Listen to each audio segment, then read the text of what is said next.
Alright boys and girls, I'm gonna level with you. I don't normally do videos like this, but here we are. We have a new PC to unbox, and we're gonna get to it. There is a very large box here. I'm gonna open it. Whoa. It is quite sizable. Luckily, man invented the knife. So let's crack this thing open. This video is, of course, sponsored by Xidax and AMD. And we're going to be testing out this new PC to see how it performs in a variety of games and situations. But I am planning to run it through its paces on a few different games, including, but not limited to, Warframe, of course. Of course. Though, because Warframe runs on a potato, not much of a test. So we're mostly going to have the high score challenge of frame rate, I imagine, with this thing. So that should be quite an enjoyable time. Other than that, I am planning to do Monster Hunter World, Wilds, which should be a good go. Mecca Break, which is a little bit demanding, and also brand new. If you're not playing Mecca Break, you should. I've been streaming it a lot, and I'm going to stream it a lot on this, I'm sure.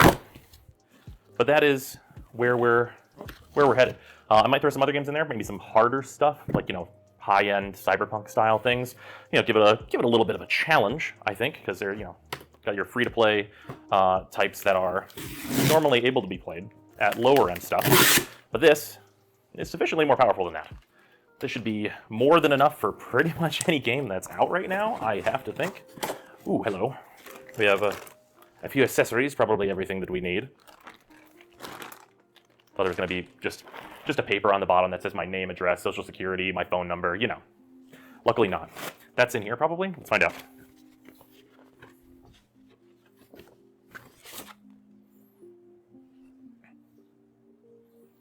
Oh, this is nice. It's like a welcome. It's like a welcome sheet and a little USB drive, which will probably have all of our, well, it'll have something on it. We'll find out. That'll go right there. This will go right here. We got, oh, this thing looks nice. All right. It's time for the single most precarious part, which is getting this thing out of here. Actually, this is going to be really easy than that.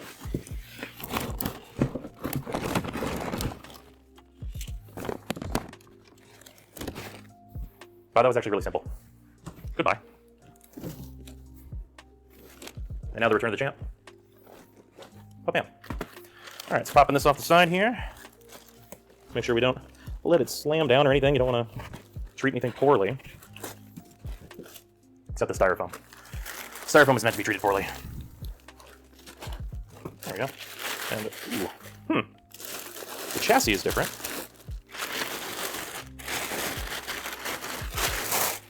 Oh, it's a black chassis. From the images, I thought it was a white chassis. Interesting. Oh, nice removable vent cover. This is upside down, isn't it? You betcha it is. I'm very smart. Wait, no. Wait, is it a top removable and a bottom removable? Oh, that's nice. Usually it's only the bottom removable. This is considerate. See the bottom one. Yeah, we got a nice long bottom removable as well. Okay. Well, let's pop this thing open because we have our nice packing. Let's get a look inside. Of course, keep track of all of our screws as you do. My hair is much too long for this. Nice curved glass on the front here. There we are.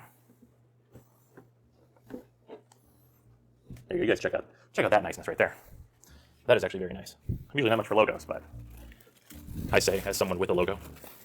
All right. Now we take this big old piece of nice shaped styrofoam.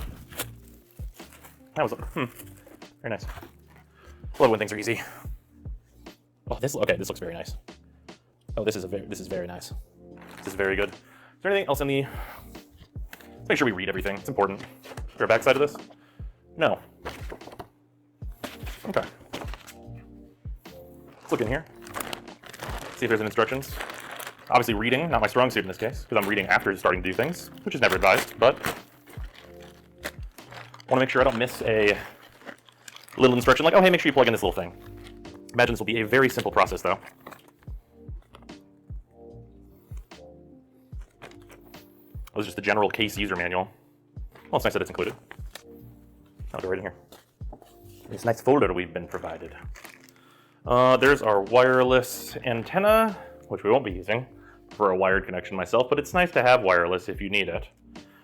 Various additional power. Oh, does this have a modular power bank in it? I didn't examine the power bank that closely.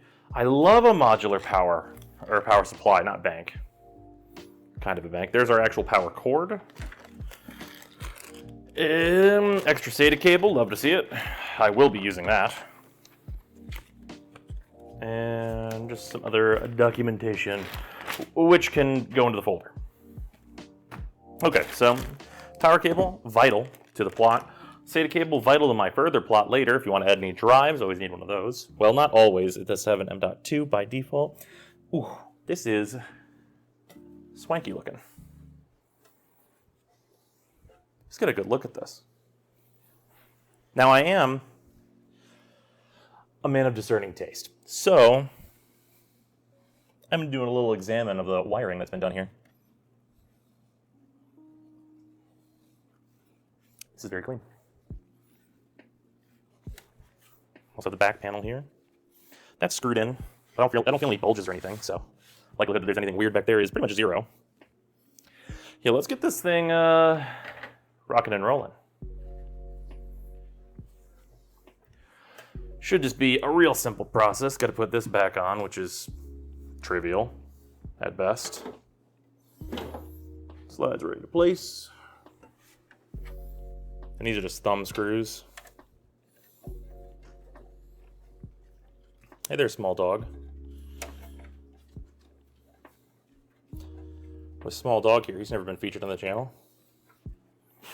Hey, Vinny, come here. Come here, hop up for the people. Come on, hop up. Go on, hop up. Good boy. A small dog for your viewing pleasure.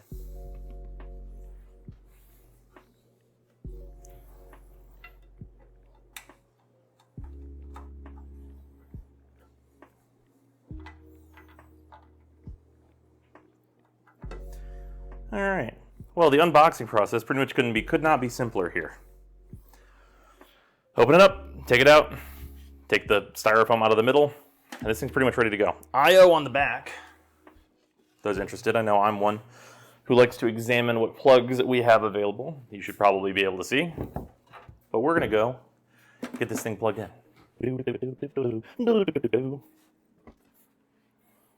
That's easy, and there's no mess in here in the way.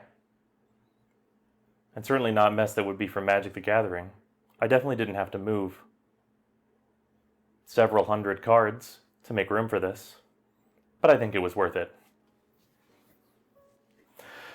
So, with it in place, let's get like the two things hooked up. We gotta put power in, gotta plug it into a monitor, and I gotta plug my keyboard into it. And that's pretty much the works. All right, simple. Ethernet, keyboard, mouse, power, and of course the display port, and we're good to go. Let's see what this looks like.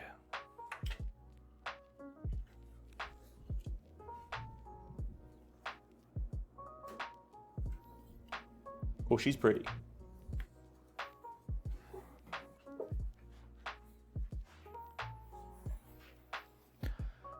Oh, this is nice.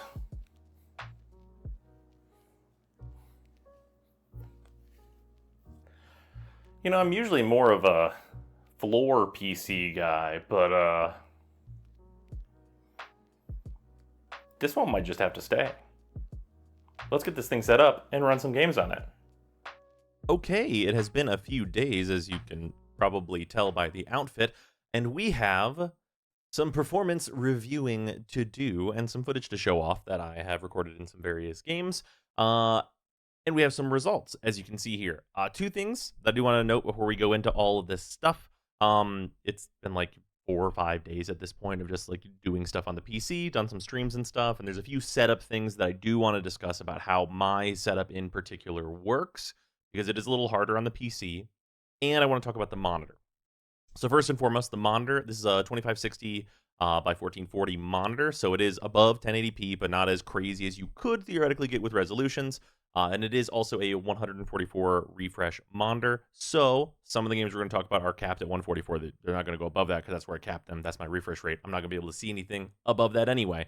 But not all of the games that I tested out, I capped out on, or allowed them to cap themselves rather, which has some effects in some certain places.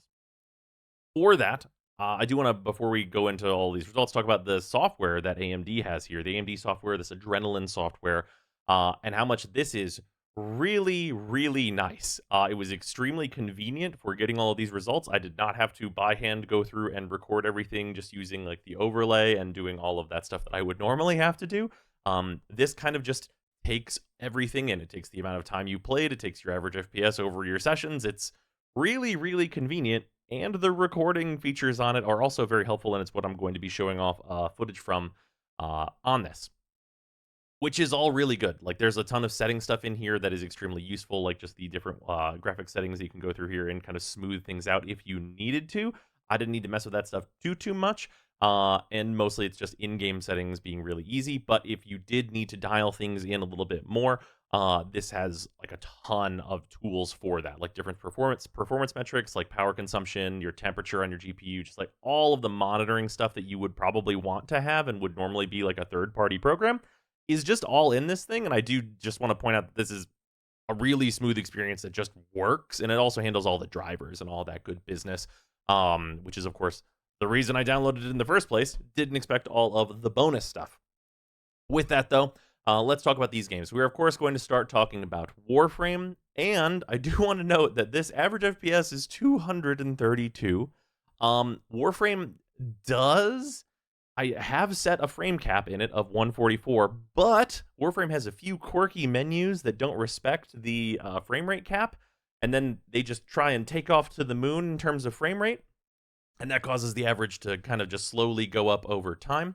One of the few like kind of buggy things I did run into is that the play total for Warframe, just for whatever reason, started on negative for me. So this is actually about 2 to 3 hours of playtime, not the 30 minutes shown here. So this like average FPS has just been creeping ever upward, because if I'm doing basically anything, it's usually like locked at 144 and any kind of simple stuff. And even if I'm pressing on it pretty hard with some crazy effects in Warframe, I really haven't seen it go below like 130 really. So it's pretty butter smooth all the way through on this. In order to show that off a little bit, I did take some footage. We do just have like some Titania gameplay, which normally is the thing that pushes pretty hard on this. I'll go up here so you can see the kind of in-game frame checker that's there. You can see it just pretty much hard locking at 144. Just ran through some of the new event with Titania. I figured that would give this a pretty decent test, as Titania is known to lower frame rates with her speed, as she can sometimes move faster than the game can really render things. So that is a nice one to press on here, just moving through some of this with all like, the dust effects and everything else. And of course, Warframe, as usual for me, is pretty much cranked all the way up. I do have, just for the purposes of streaming, certain effects down. But even in a situation where, they're spawning like 40, 50 enemies at a time, just like with these guys coming up and I'm spamming effects out, it's still like 120, 130 down there, as you can see. So it does very, very well, even in nonsensical situations. We can put them in terms of a 16,000 hour Warframe player build nonsense. So that, very happy with. Other stuff that's going to be more difficult, as they're like newer games, or at least I thought they were going to be more difficult.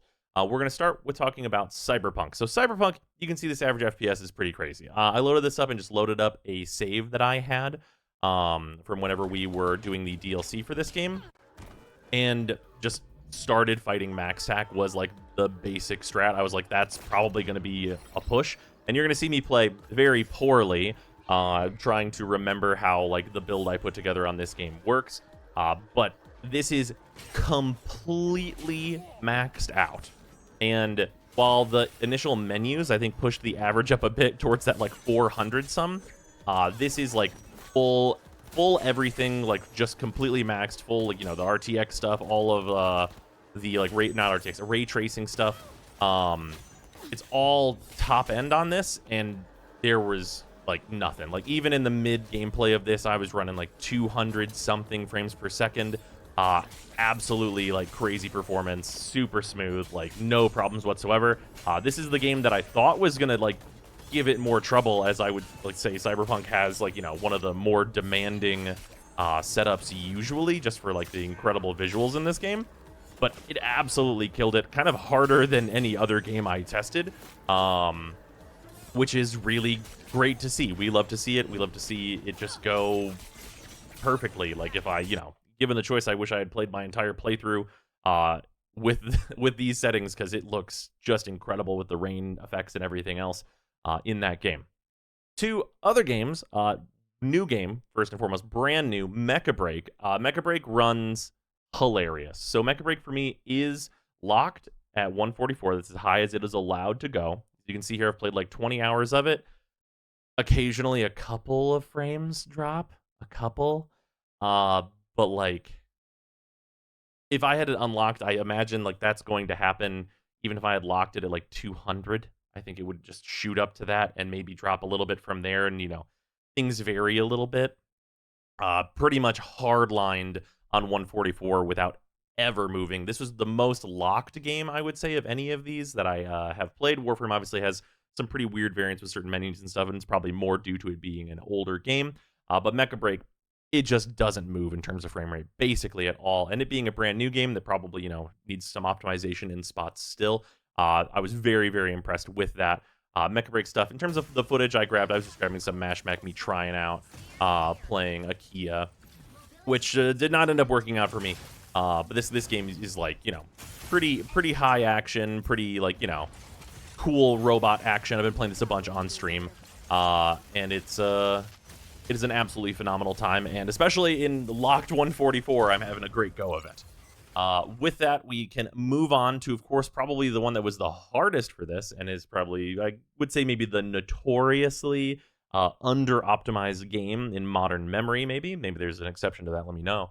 But I would say Monster Hunter has gotten the brunt of it. Monster Hunter Wilds, average FPS is at 101 here. I did only play for half an hour, got in some, my practice hunts that I normally go on whenever I do some, warming up for the new content stuff in Mon Hun. But I do want to note that it did take me about 10 plus minutes to realize, oh right, I need to unlock this from being capped at 60, as those are the settings I used to run.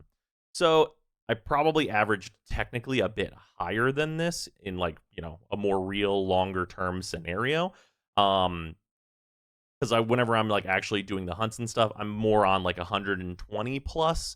And this is probably from me just running at 60 for about 10 to 15 minutes of my total playtime.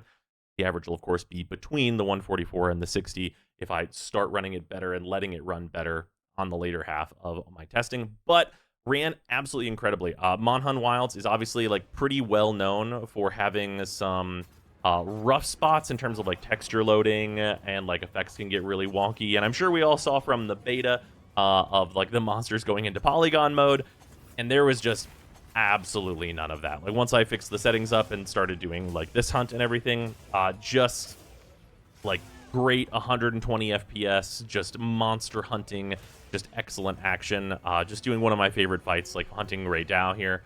I am a sword and shield main. I know, kill me, burn me at the stake. They already nerfed me, but just an absolutely fantastic experience across everything that I have tested this with. Games I have played a little bit since my kind of initial testing sessions. Obviously, I've played a ton of Mecha Break and Warframe on stream since then.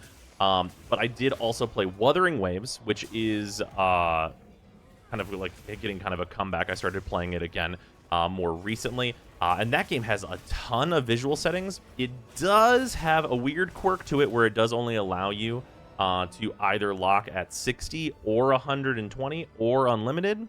So I just went for 120 on that one. And that's similarly to Mecha Break, actually. I've only played a few hours on this PC, though. Just pretty much hardline locking it at 120 with no movement whatsoever. I'm not in the newer zones in that game, which apparently do get a little bit more demanding, so we'll have to see where that goes on stream. But I really don't imagine it moving anytime soon, considering how well it was running with me spamming out a bunch of Cartitia abilities and the things, for those that know how all that crazy nonsense looks. But yeah, very, very impressed overall with this PC. It has performed much better than I expected, as I really did think that Cyberpunk was going to give it a hard time, and it absolutely did not. And also Monster Hunter Wilds, I think I almost understand more of the complaints about Monster Hunter Wilds performance now that I'm running it so much better than I was previously.